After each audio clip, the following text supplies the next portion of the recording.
จากทนายความก็ไปสมัครเป็นผู้แทนมีคนในรัฐฟลอริดาปลอดหนาวก็ได้เป็นบ่อนใดคนลาวหลายบ่อนใดมีผลงานก็ได้เห็นบ่พวกเอสปานโยลมาสมัครเจ้าเมืองอยู่นี่ก็ยังได้ขนาดนั้นพอดองข้าพเจ้านี่นะคุ้มจะให้ข้าพเจ้าล้มเงินการเมืองเงินท้องถิ่นนี่นะข้าพเจ้าโอ้ยค่อยพอแหละเพิ่นสิสนับสนุนเพิ่นสิเอาคนเพิ่นสนับสนุนเพิ่นสิเอาอันปาร์ตี้เพิ่นสนับสนุนข้าพเจ้าค่อยเมื่อยแล้วนำนี่นะเขาบ่มักคนเขาได้คนเขานี่มันอู้งานแต่เฮานี่เฮ็ดเวียกเอาจริงเอาจังคนอีซีนี่เขามักเขาอยากให้คนอาซีเป็นได้พี่น้องมันจริงจังได้เอาจริงเอาจังคนอาซีเฮานี่นะอันนี้แหละข้าพเจ้าว่ามัน70ปลายแล้วเมื่อยแล้วอ่ะบ่ลงแหละคันบ่ลงให้ลูกเจ้าลงเพิ่นว่าบ่ลูกข่อยมันก็บ่เฮ็ดเงินเดือนนักการเมืองมันน้อยกว่า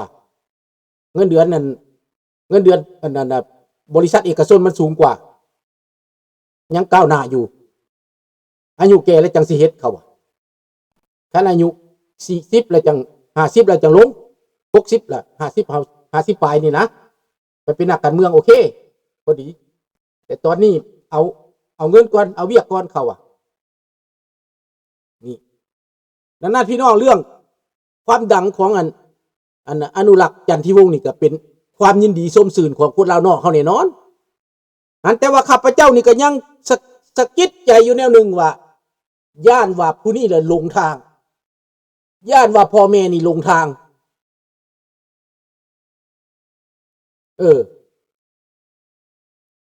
เจ้าขอบใจน้องธนพรย่านพ่อแม่ลงทางลงความย่อแล้วให้ลูกข่อยเมืองลาวซอยเจ้าซอยประเทศลาวนะมันจะเป็นได้เดี๋ยวนี้นะเห็นบ่อีนายนักการเมืองดำมันน่ะเพิ่นได้เลือกเป็นเซนาเตอร์เทื่อเดียวเพิ่นแล่นเข้าสถานทูตคนลาวด่าเบิดประเทศบาดนี้อีนายดำมันที่ว่าแม่แม่ลาวพ่ออินเดียนะคนดำอยู่อเมริกานี่นะมันยังก็ซื้อเหล้าอีกอย่างนั้นแล่นไปเมืองฝรั่งแล่นเข้าสถานทูตเมืองฝรั่งเพิ่นเข้าไปหาเสียงนำคนลาวอยู่เมืองฝรั่งว่าคนอยู่อเมริกาเขาด่าได้บาดนี้เขาบ่เอาเพิ่นได้บาดนี้ยากได้แบบนั้นเด้คือได้เป็นทูตแล้วรถสิไปอันนั้นเอาเมืองลาวได้บาดนี้ไปอันซอยเมืองลาวได้บาดนี้ได้เป็นนั่นน่ะเซนาเตอร์แล้วมาลงบาดนานแล้วแหละเถิมปึ้มแล้วแบบนี้เขาให้เจ้าเป็นผู้แทนนั่นเขาอยากให้เจ้ารวมลาวทางนอกนี่มันแข็งแห้งนั่นแหละซื้อนั่นแหละจะว่าซื้อแล้วน่ะผู้ดำๆมันน่ะลงทางไหนเขาด่าหัวเลยบ่ออกเฟซบุ๊กมาเขาก็ด่าไปหาเสียงเขาก็ด่าตายบัดนี้สิไปหมุดอยู่ไสอยู่ธรรมบ่พ่อแม่ก็คือสิบ่บอกก็บ่ว่าแล้วแม่เราจะบ่ฮู้จักพ่อเราเป็นคนอินเดียก็บ่ฮู้เลยเนาะเราคิดว่าไปทูตแม่นลาวแล้วนะคิดว่าจังซั่นไดเพิ่นบ่จักที่มาของคนลาวเป็นจังไดเจ้าจังมานี้บางเทื่อแม่หันก็บ่ได้มาอพยพแม่น่ะมานำคนอินเดียเอามาเห็นบ่ล่ะบ่ฮู้จักได้มันก็เป็นจังซั่นขอบใจเด้อน้องรัตวรเพิ่นนี่ฮู้จักชื่อคักแน่เด้ข่อยยังลืมชื่อแล้วได้อันนั้นแหละมันเลยเป็นแบบนั้นพี่น้องแต่ว่าเฮาก็ยังคิดอยู่ไดว่าเด็กน้อยที่มาใหญ่ได้นี่มาแต่เมืองลาวอายุตอน6ปีออกจากเมืองไทยมา6ปีมาฮอดออสเตรเลียอายุ6ปีก็ซ้ำลูกชายข้าพเจ้ามาฮอดแคนาดาอายุ5ปี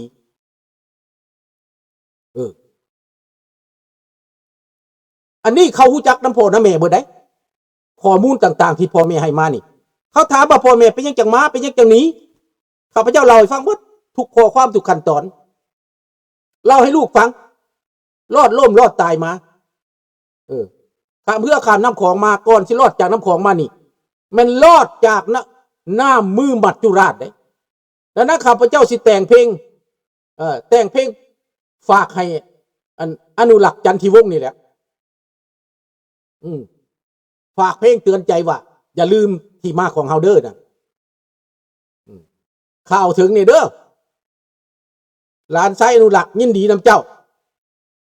ยินดีน้ำเจ้าเด้อที่ได้เป็นนักการเมืองน่ะดังระดับโลกว่าซั่นไปกระดำระดับโลกและคนข่าวเด้คนเว้าถึงเด้นี่เมืองลาวเพิ่นก็ย่อย่างนักเด้นี่นะเป็นหยังเพิ่นยังย่อย่างนักเพราะว่าเพิ่นบ่มีที่พึ่งแล้วเด้นี่นะเบิดหนทางไปแล้วจากหิมะตกใส่หัวจากพญานาคลงโทษจากเทวดาลงโทษการตัดไม้ทำลายป่าเดียวนี่หมายความว่าเดียวนี่บ่มีทางเด้บ่มีทางไปบ่มีทางเฮ็ดก็เลยหันมาสนใจคนลาวอพยพว่าได้ดับได้ดีแล้วลืมซะแต่ตอนตัวเองไล่ฆ่าไล่ฟันเขานะลืมซะตัวเองทำลายพ่อแม่ทำลายเฮือนซานเขายึดของเขาน่ะอันเพิ่นหางเพิ่นมีคู่มือนี่เพิ่นยึดเอาดินเอาดอนเขาได้มันดินดอนของอพยพได้พี่น้องเอ้ยเฮาบ่กล้าเว้าบ่กล้าปากว่าพี่น้องเขาพูดเอาทรัพย์สินของตัวเองบ่กล้าเว้าวะข้าพเจ้านี่ก็เสียดินของแม่ของพ่ออยู่9 เลี้ยว10 เฮกตาร์พี่น้องพอของข้าพเจ้าซื้อ70,000ข้าวตะกี้ซื้อไว้อยู่9 เลี้ยวได้70,000ซื้อสวนไว้น่ะมันหยุดเอาเสยเห็นบ่พี่น้องตะกี้โอ้ยก่อนจะได้ดินตอนหนึ่งกันนะในเมืองนี่แพงหลายทางค่ายฝรั่งพอข้าพเจ้าก็ได้ตอนหนึ่งสุดท้ายแล้วเขาขายกินมดลูกหลานผู้ยินเล่าขายกินมดบาดนี้พอเลยว่าคันเฮาออกการแล้วเบิดเปียกเบิดงานตะบำนานแล้วเฮาไปปูเฮือนอยู่นอกอยู่9 เลี้ยวเนาะ9 เลี้ยวก็บ่ได้ไกลพี่น้องข้างสีไข่อ่ะนะ9 เลี้ยวก็ได้เดี๋ยวนี้ก็เป็นบ้านเป็นเมืองไปเบิดแล้ว10 เฮกตาร์พอข้าพเจ้าซื้อไว้70,000ประมาณนี้แหละนี่มันเอาเบิดบักลาวแดงยึดเอาเบิดสิบ่ให้มันทางมันมีแนวใดของมันปุ่นสะดมเมาทรัพย์ในดินสินในน้ำเฮือนซานบ้านซองพ่อแม่พี่น้องประชาชนยึดเอาเบิดยึดเอาเฮือนบักใหญ่มาเป็นของตัวเองยึดเอาเงินเอาข้ามเขาเอาดินเอาดอนเขาเอาทรัพย์สมบัติเขาปุ้นสะดมทรัพย์สมบัติเขาข้าเจ้าเอาของเขาตายแล้วก็เอาของเขาเอาเงินเอาคำเขาล้างคนนี่นะมันปากบ่ได้คู่มือพวกอยู่นะมันปากบ่ได้ล้างเถื่อเขาเอาผัวไปฆ่าเขาเอาเมียไว้ได้น่ะเขาเอาเมียมาเป็นเมียได้ปากบ่ได้เขาฆ่าผัวตัวเองแล้วเอาเป็นเมียก็ยอมอดทนกัดฟันสู้มีเด้อพี่น้องข้าพเจ้าฮู้จักคนงามผัวตายแล้วเขาเป็นเมียเขาเขาเอาไปขังคุกเขาหาเรื่องใส่ทั้งที่บ่ได้เฮ็ดหยังเด้ผัวตายแล้วเขาก็เห็นเมียเขาหลายอยู่เมืองลาวน่ะพอตอนเขาเข้ามานะผัวเมียสมมุติว่าผัวเมียอายุ30เอากัน40ได้เป็นข้าราชการเขาจับผัวไปเมียก็ยังเท่าไหร่30 ปีนึงบักลาวแดงกับปืนจี้เอาไปเฮ็ดเมียพวกนั้นก็บ่จักว่าพ่อตัวเองเป็นหยังเพราะว่าแม่ก็บ่เล่าเด้เทิงสิฮู้กับปากบ่ได้แม่เอาเฮ็ดผัวแล้วเอาศัตรูเป็นผัวเห็นบ่มันเป็นแบบนี้ในเมืองลาวเฮาน่ะดังนั้นคนลาวทนทุกข์ทรมานได้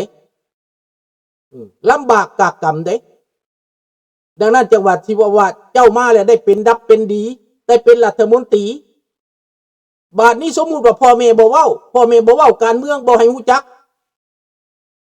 ผู้นี้ก็เห็นลาวแดงเข้ามาเห็นทูตเข้ามาหานี่โอ้ยเฮาเป็นลาวคือกันได้ลูกหลานเอ้ยจะไปอยู่ต่างประเทศเจ้าผลสำเร็จได้เขายับเข้ามานะเขาก็สิใจอ่อนได้พี่น้องข้าพเจ้านี่เหลือมา3 คนนี่เหลืออันนี้เอาหูบแต่ก่อนเด้อหูบยังตอนเขายังน้อยเด้อหูบใหญ่บ่ให้เบิ่งตอนยังน้อยนี่ข้าพเจ้าเหลือ3 คนนี่หัวแก้วหัวแหวนของข้าพเจ้าได้มาก็ได้รับได้ดีเบิดพี่น้องได้รับได้ดีเบิดตอนนั้นเขายังเฮียนอยู่มัธยมอยู่คอลเลจอยู่ตอนที่หูบในหูบนี่นะ แต่ตอนที่เขาเป็นเจ้าเป็นนายแล้วข้าพเจ้าบ่ให้เบิ่ง เด้อพี่น้องเด้อฟังเอาเด้อรัฐมนตรีอนุรักษ์จันทิวงศ์เด้อได้ยินแล้วก็ส่งข่าวหาลุงสุนทราเนี่ยเอาสุนทราเนี่ยอยากได้ขอสมเสยยินดีนำเด้อขอยินดีนำขอสนับสนุนแต่เป็นนักการเมืองแต่เป็นรัฐมนตรีขอชื่นชมขอ congratulation นำเด้อ congratulation นำจะได้เป็นเจ้าเป็นนายเนาะเขาก็ดีใจคนอพยพได้มีหน้ามีตานำเขาเนาะสำหรับลุงอยู่พี่ก็ดีอกดีใจแหละคือลุงว่าวแหละเทียบใส่กันกับบุรุษแหละบุรุษเพราะว่าแต่ละประเทศได้ดีได้ดับได้ดีหันมันเป็นเรื่องภาคภูมิใจได้สบายดีอันรู้ดังนั้นมีสติพ่อแม่นี่ก็มีสติตัวเองก็มีสติก่อนสิตัดสินใจหยังก่อนสิคิดหยังก่อนสิเว้าหยังต้องเบิ่งอย่าปล่อยให้โจรเข้ามาหาขอบใจเด้อน้องรัตดาบอนก็อยากได้ยินคนลาวเว้าขึ้นแบบแกบแบบคือเจ้าอยากได้ยินได้ในใจลึกๆเลยอยากได้ยินลูกเต้าเขาก็อยากได้ยินคือกันเพราะเขาบ่เห็นคนลาวสะอ่อนได้เขาบ่เห็นได้น้องรัตดาบอนเขาบ่เห็นได้แม้แต่หมู่คู่ก็ยังอื้อมั่มนะบ่มีผู้ใดกล้าเว้าความจริงได้บ่มีผู้ใดกล้าดีใจนำได้พอคันเฮาเว้าไปเขาสิว่าเฮาแสดงใส่เขาบ่กล้าได้อายได้ข้าพเจ้าอายได้มันเป็นแบบนี้สังคมมันเป็นแบบนี้สังคมที่น่วงเหนียวสังคมที่กดกันไว้สังคมบ่สนับสนุนสังคมบ่เปิดกว้าง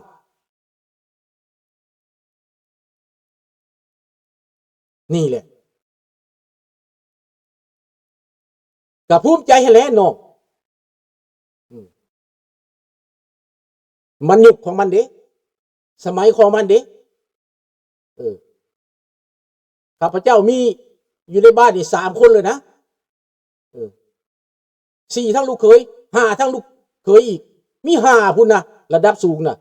1นะฮะเป็นลูกเขยเป็นทนายความที่เอาซำใดครอบครัวซำนี้เลยก็ถือว่าสุดยอดแล้วถือว่าสุดยอดแล้วทนายความก็ได้ความมันระดับโลกพุ่นใดบ่แม่นทนายความมาหากินบ่ลองป่องแป้งได้ติดอันดับท็อปของอันเพิ่ม25,000เพิ่มของทนายความผู้ใด